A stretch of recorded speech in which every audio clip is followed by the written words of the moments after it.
All right, we got some staff updates. We got some wide receiver talk. Man, got some good wide receivers in this draft, and there's one in particular that might change the game. Man, he's really good, and in a lot of these mock drafts, he's been around there at the 12th pick. But is he worth changing the philosophy? What we think may be the philosophy of the Dallas Cowboys? Dak made some bold comments. We'll talk about that for a minute, and then we'll talk about the rest of these wide receivers right here tonight on Cowboys Spirit. Here we go! Yeah, here we go! Wait, take Cowboys Spirit. Throws back of the end zone. There's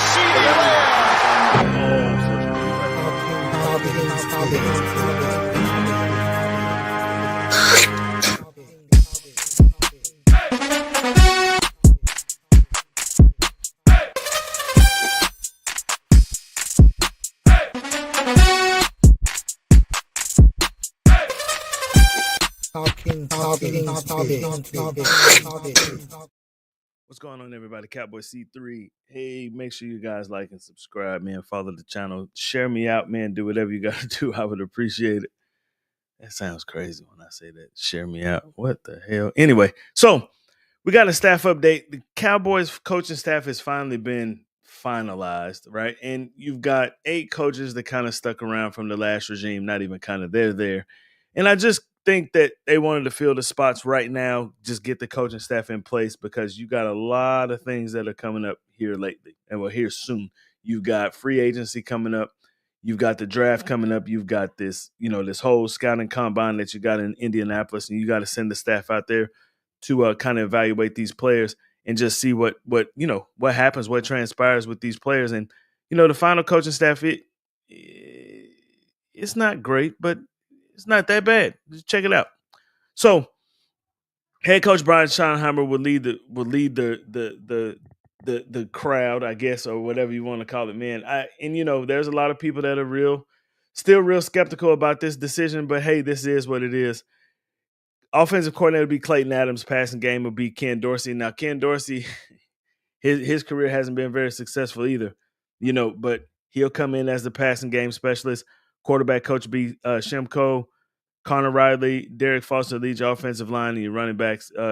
Really happy about the Connor Riley hire because offensive line in Kansas State has been so good, and you got Cooper Beebe as the center, and Deuce Vaughn was his running back. When he was at the height of his little regime at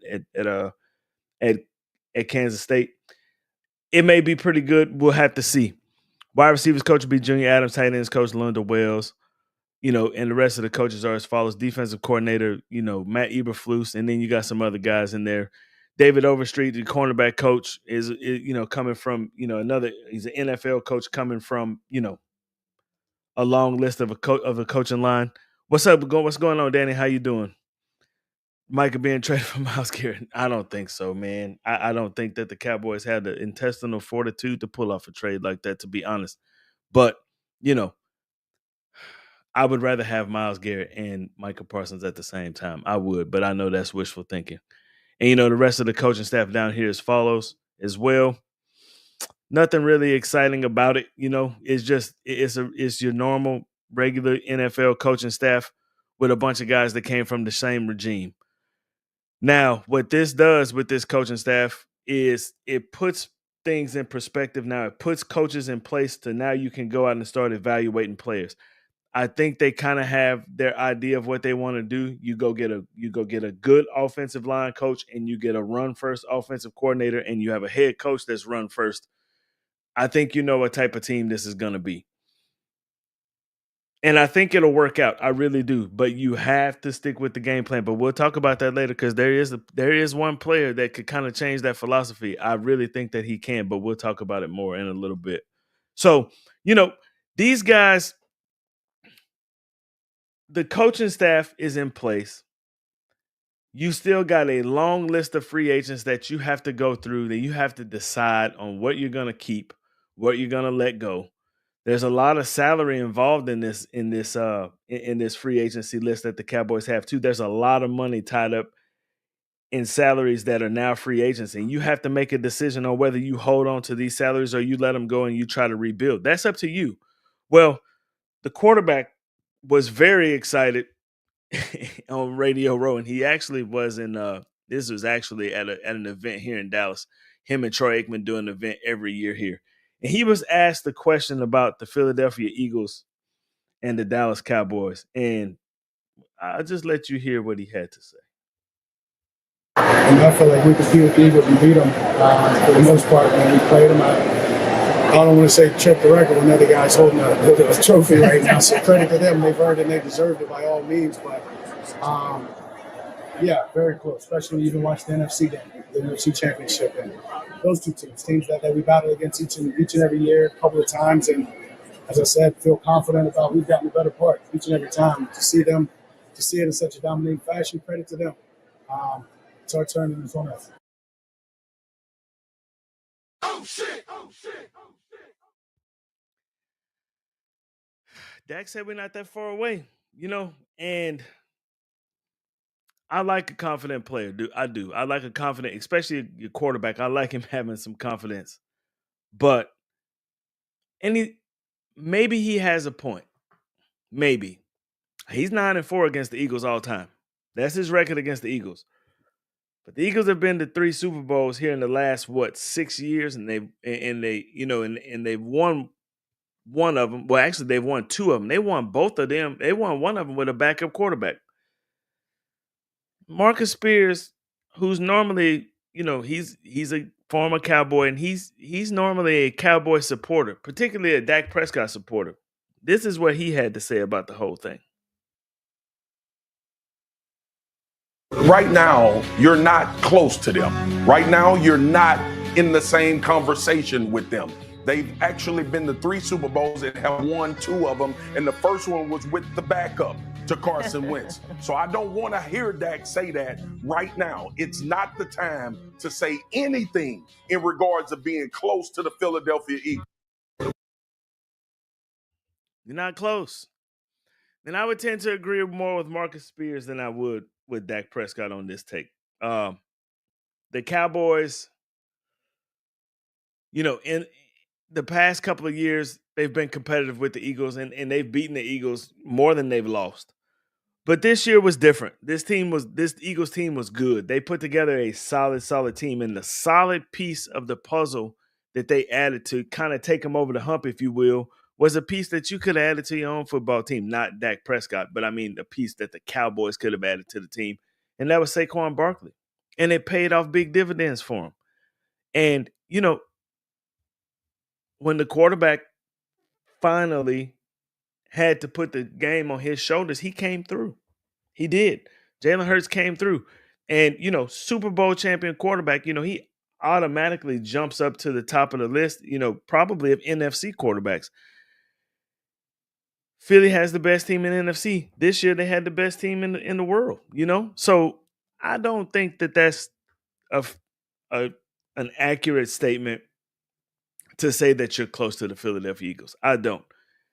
Now, you can make some changes this offseason that can close that gap. You really can. But it all depends on if you want to close that gap or not. So I just passed my second business course 2 days ago, and I got an A. My spring business course starts next Tuesday and Wednesday. Congratulations, man. Congratulations. That's excellent. I'm in a course now. I'm in a project management professional course where it's tough, and I'm having a hard time doing it. So to hear somebody that went to school and passed, and congratulations, my brother, good job. Wish you nothing but success. So, Dak, I hope that he's right. I hope that the gap isn't that far. But you have a new coaching staff. You have an incomplete football team. You have a team that you're going to have to put together here soon. You're going to have to put it together in free agency. You're going to have to put it together with the draft. And you're going to have to do some things that, quite frankly, you haven't done in a long time to close that gap. It's been 30 years since you closed that gap. So, but hey, congratulations to the Eagles. They had a great season. Much as it hurts me to say that, man, that they really did. And, I hope Dak is right. So, let's jump into this. So we talked about the needs of the Cowboys and what the needs of the roster is, and how the Cowboys can kind of close that gap with the Philadelphia Eagles and some other teams in the NFC. You got a really good team in Detroit that, barring injury, they're probably the best team in the NFC. Injuries depleted their season. They were playing on defense, with third and fourth stringers and still kind of hung it out, hung in there. And Detroit is going to be a phenomenal football team next year as well. And they're probably going to be the team to beat in the NFC. But the Eagles are right there. Eagles have they have a phenomenal football team. They have a great running game. They got some great receivers. They have probably the best defensive line that I personally have seen in the last 10 years. I mean, they can create pressure with just 4 people. And it bodes well for them in the future because all of these guys are pretty young. And the Cowboys need some help. And these are the positions that they need help in. I didn't really like the way I put the graph up last week. I like this one a lot better. So your starters that you need, your high needs: running back, wide receiver, nose tackle, defensive lineman, a 3 technique, an edge, and an inside linebacker. Your medium needs: offensive tackle, offensive guard, a center, safety, and a nickel cornerback. And then your mid, if you, kind of your roster feels, you need a cornerback. I'm not necessarily agreeing with the center spot.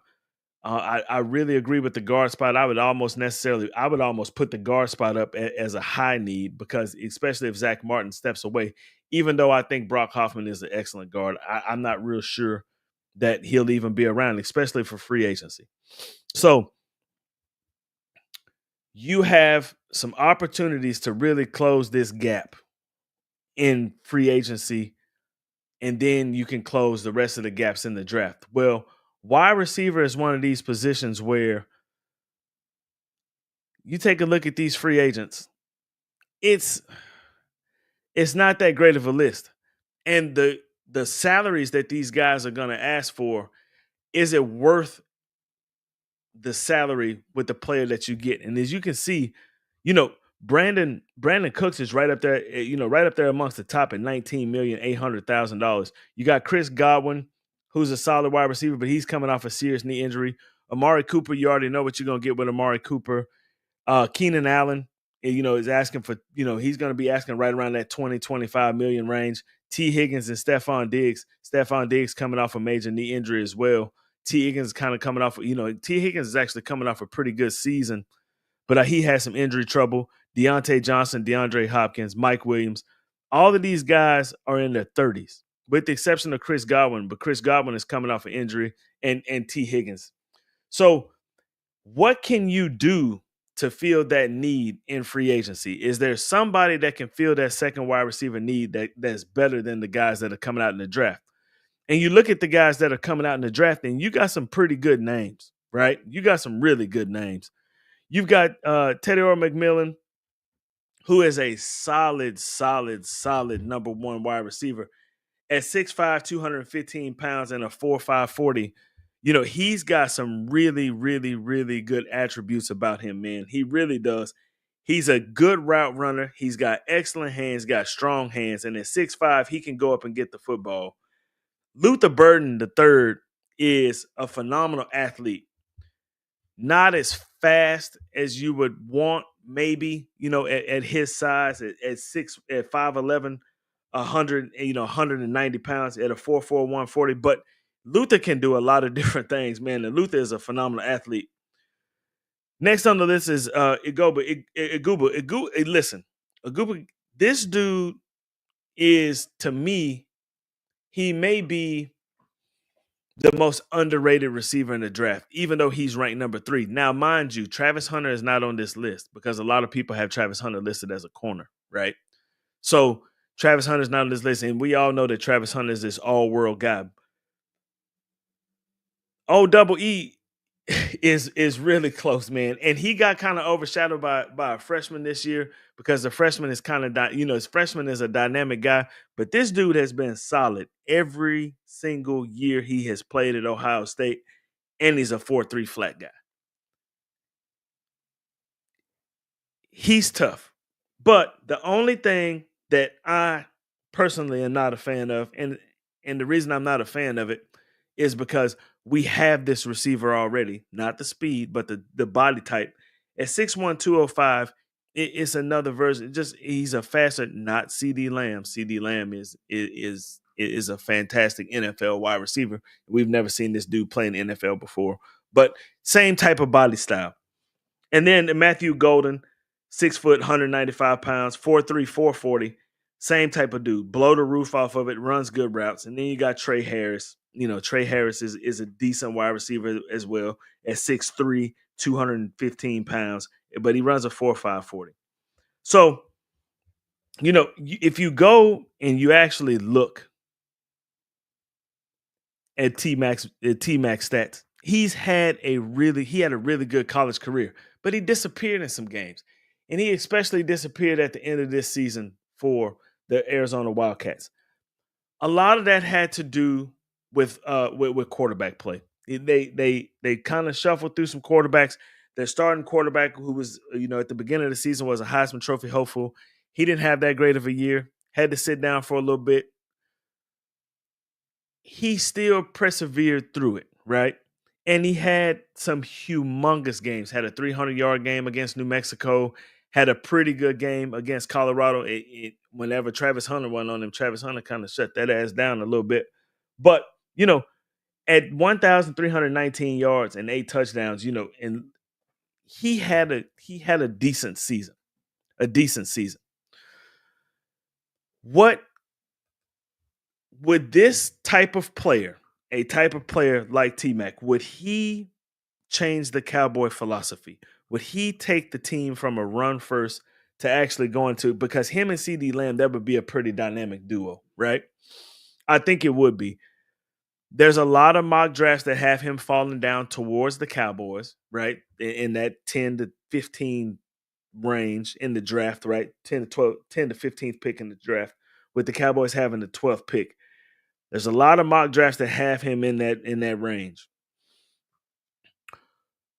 Would he be the type of player that the Cowboys would consider drafting instead of drafting somebody like Ashton Genty, right? Would they draft a player like T-Mac that would take their offense to the next level? The thing that's dropping him in the draft is his speed. Some people say 4.5, some people say 4.6. I would look for a big physical receiver, and this is despite having some 4.3 guys sitting there on the board. I would look at a big receiver strictly because if we're going to have continuity in this offense and we're going to have the same play calls that we had last year, it's going to be the same routes. And you're just not going to get that separation, right? You're not going to have an opportunity to get that separation because everybody knows the routes that the Cowboys run, right? So I'm looking for a big, strong, physical guy that can bring some toughness to the offense, that's got good hands, that can get, if you don't have separation, you're going to throw some 50-50 balls that are going to run up, battle, and get the football. And T-Mac is that type of receiver.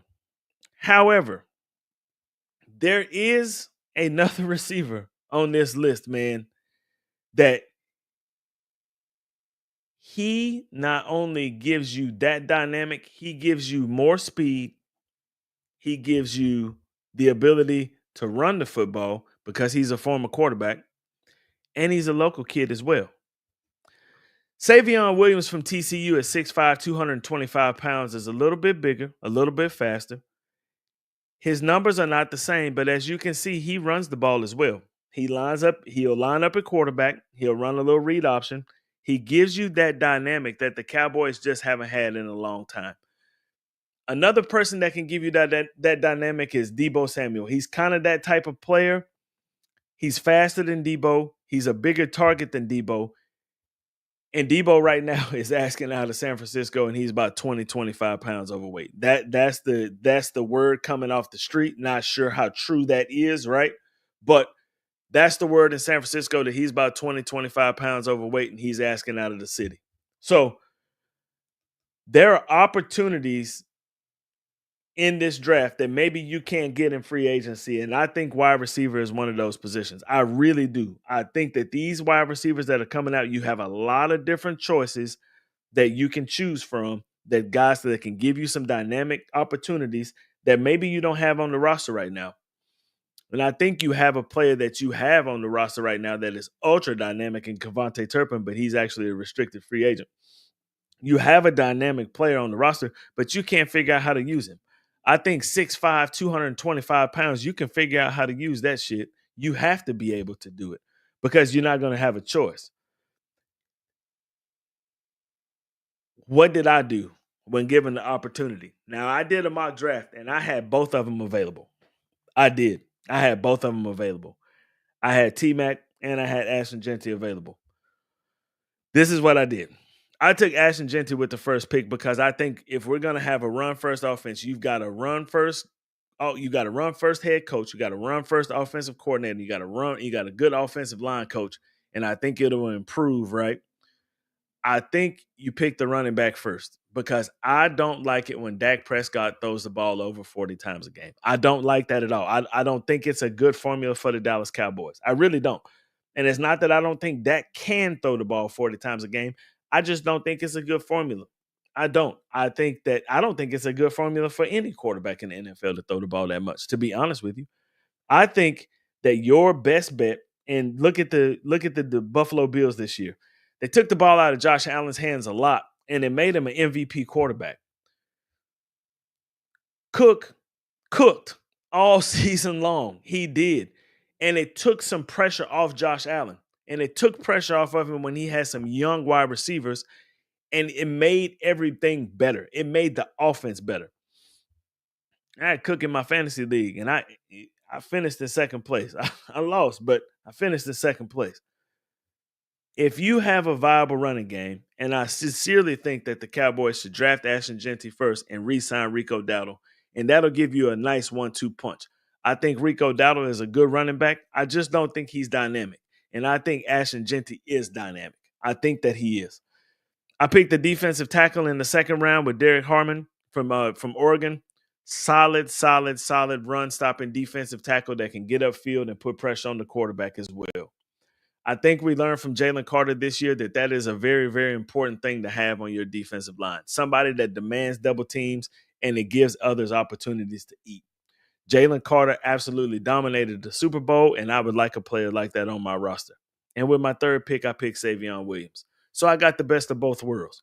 I didn't get the big name receiver, but I made my team better by addressing the needs of running back, addressing the needs on the defensive line, and addressing the needs of wide receiver with my first three picks. Now, what I could have done is there was a bunch of opportunities for trades.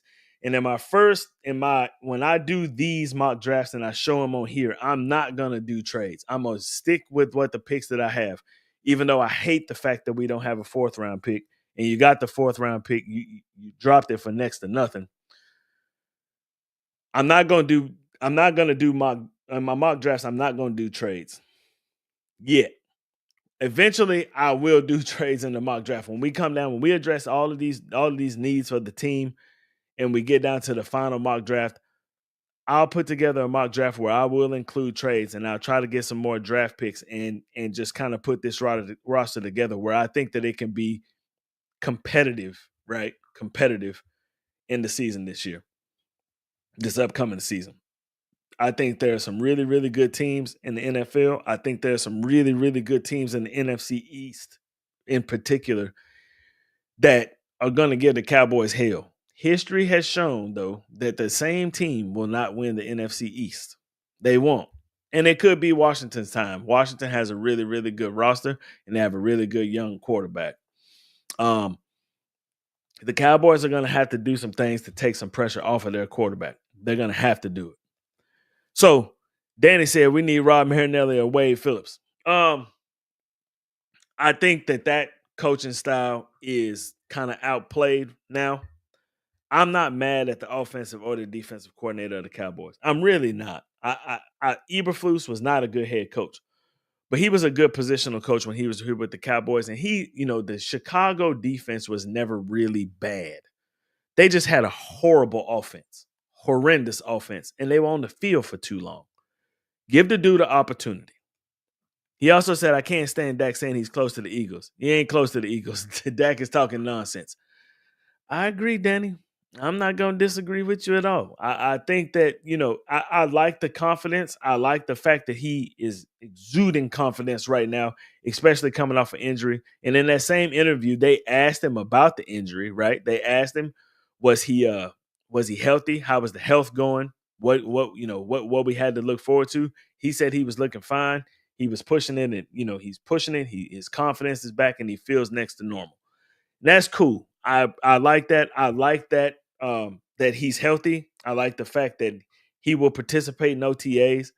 There's some other guys that I wish that were healthy, and I wish that would participate in OTAs because I think they need to work, particularly Trayvon Diggs and Demarion Overshown. Overshown, he was an up and coming star, especially in the NFL. Might have been on his way to being the defensive rookie of the year before he got hurt. Diggs has got to get it right.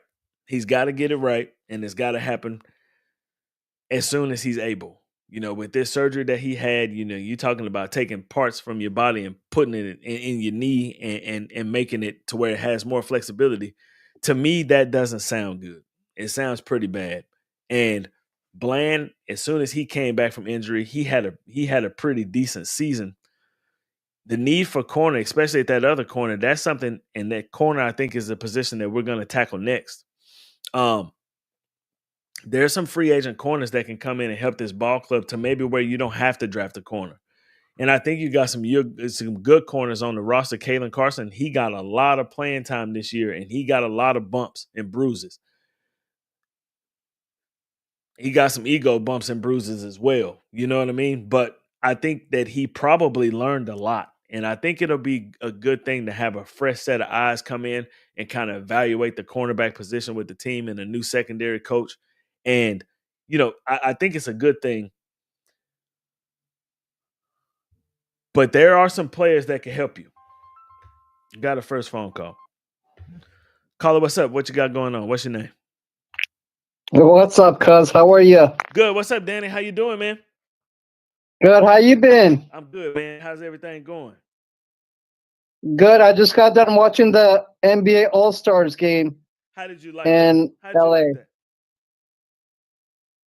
It came Orlando Magic guy and also the Spurs guy. I thought the Spurs guy was good for the dunking to dunk the whole thing. Right. But actually, the Orlando was much better. They were saying. Right. I agree. I watched a little bit of it. I thought it was. I like the All-Star weekend. I like the festivities. When it was here in Dallas, I had a good time at it, man. I went with my Mhm. I went with my mom, and we had a great time. And the festivities are fun, and especially the dunk Yeah. contest is something good to look at too, man. I like that. Mhm. So, what do you think about these Cowboys, man? Tell me what's up. I used to live in Dallas, so guys, I know how that feels. I was born during the era of Michael Irvin, Emmitt Smith, and all them. Okay. So that era is different from this era, bro. I'm talking about it was way much better with Jimmy Johnson, bro. I'm telling you. I agree. 100%. With Rod Marinelli, we had who else? We had some different head for the coaching staff back then. Agreed.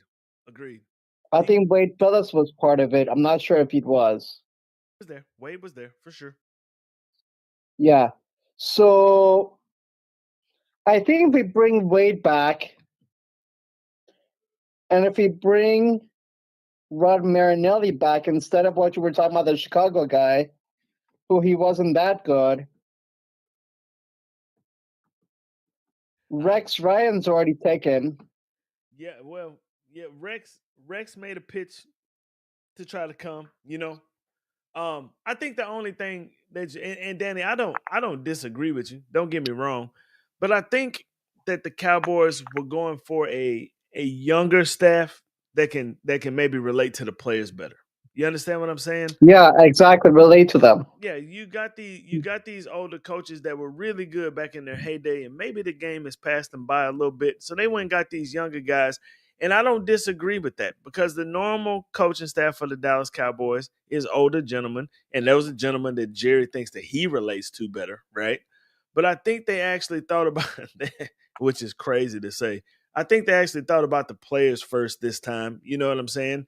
And they want somebody that's going to relate to the players more, and they want somebody that's going to get the best out of the players. I think that's what they're looking for. And to be honest with you, It's not a bad philosophy. It's not. I may not agree wholeheartedly with the coaching decisions that the Cowboys made this year, especially with the head coach.